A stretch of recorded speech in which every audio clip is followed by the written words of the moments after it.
What's going on, guys? Bruce Mattson here, your host show of Metric Scout Fantasy Football. Week 2 is almost over. We got 2 Monday night games tonight, but I'm going to give you some buy low wide receivers going into week 3.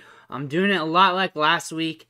I'm looking at the spreadsheets, and I'm letting it tell me what to do here. So I'm pulling up wide receivers with an 18% or more target share, with 80 or more air yards, that produce 69 or less receiving yards in week 2. Guys who are not producing, but is getting the workload. We're chasing targets, and we are chasing air yards.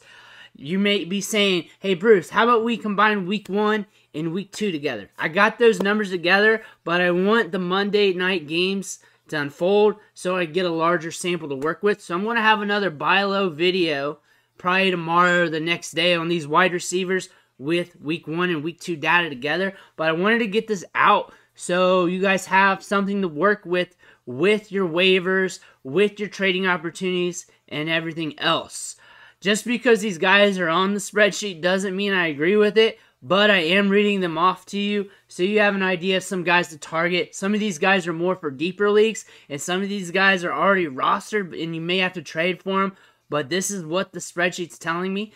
Also, the guys who are big names, who are rostered that you got to pay a lot for, I'm not going over those. I'm going after buy low guys that I see in this model or whatever you want to call it from the spreadsheet. So let's go ahead and take a look of this week's buy low wide receivers. Again, 18% target share or higher, 80 or more air yards in week 2, and 69 or less receiving yards. We're going to stick with 69 when we're looking weekly because that's the number we want.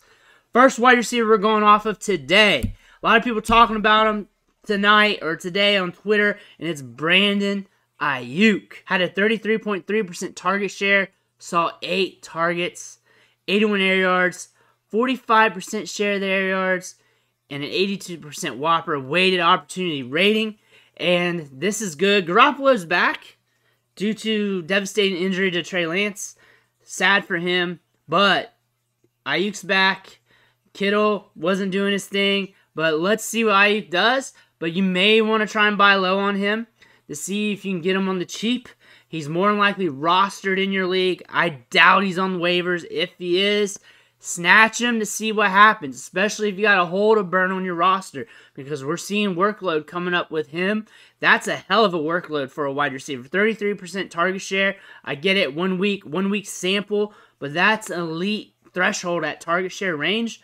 Something, if that stays in that area, you're going to want to have on your roster to play the matchups with, because if he's getting a target share around the 30s, maybe 25 to 30 range, you're going to want. Let's see what happens with him, though, but you're going to want him on your roster early instead of late because he's cheaper that way. Weighted opportunity rating's good. Air yard share's good. You're probably want to take a leap at him to see if you can get him.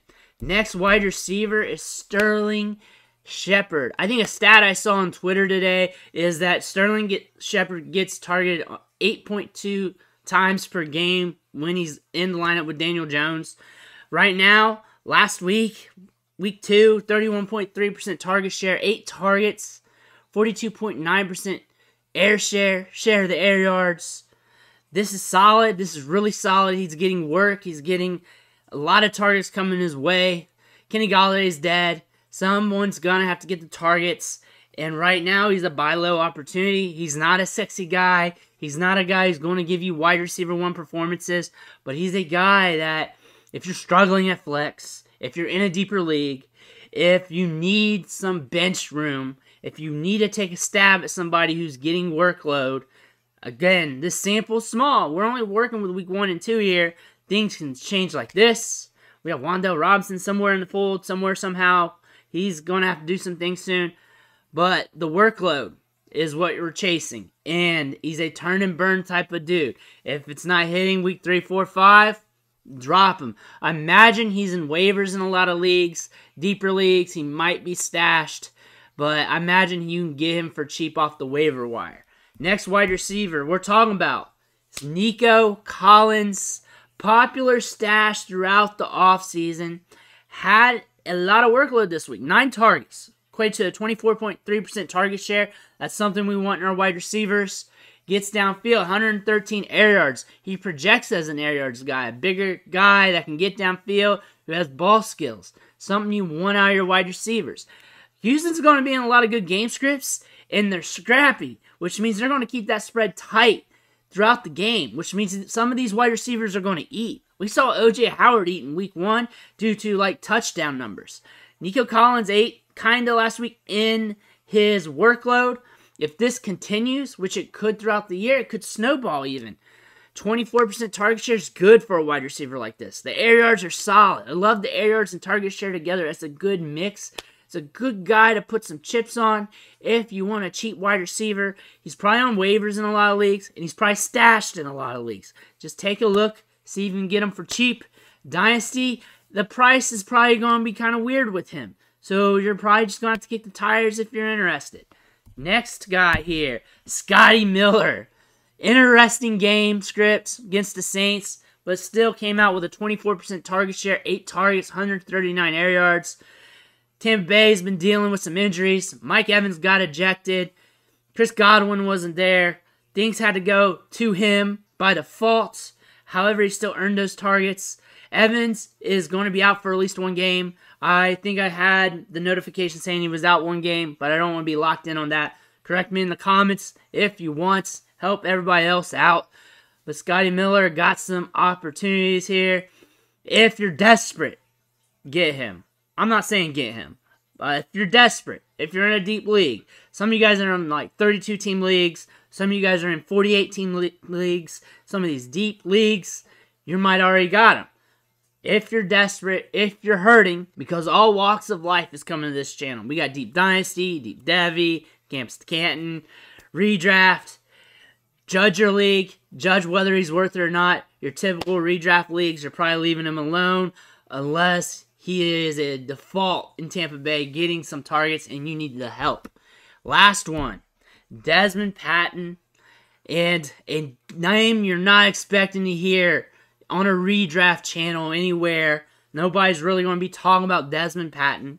Michael Pittman was out. Targets got to go somewhere. Last week, though, on this last hole on my buy low, was another Colts wide receiver, Ashton Doolin. That means that things are getting spread out a little bit. 12.2% target share, 6 targets, 95 air yards.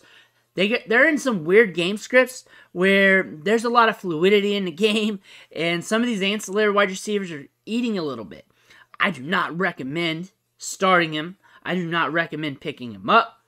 Maybe if Michael Pittman's still on the mend and you want to gamble in DFS, or if you're doing 150 lineups, 300 lineups, tons of lineups, and a bunch of tournaments, you may want to put him in some lineups, but you might be doing that on default anyways due to some of these recent numbers.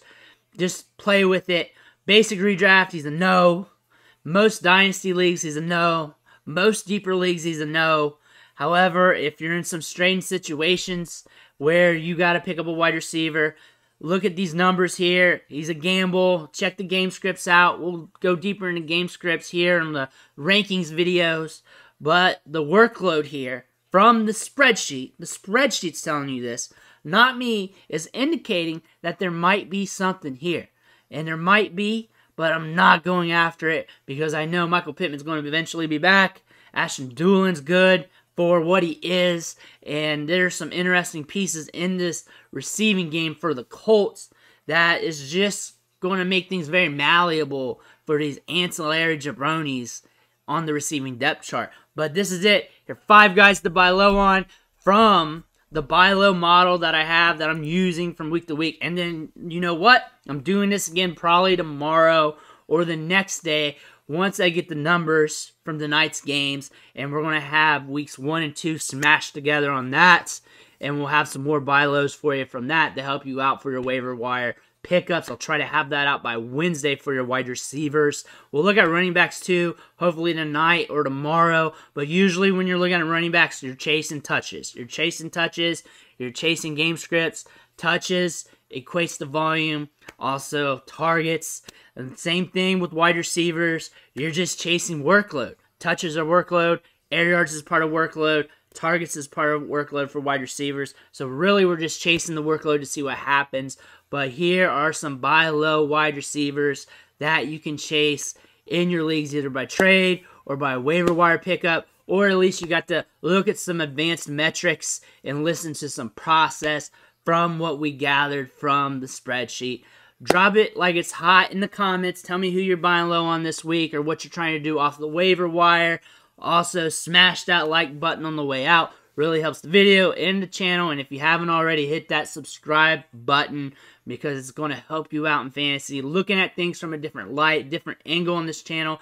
Going deeper, doing a lot of dynasty analysis, film breakdowns, and also advanced metrics. So you're getting a little bit of everything here. But I want to thank you for watching, and I'll catch you on the next video.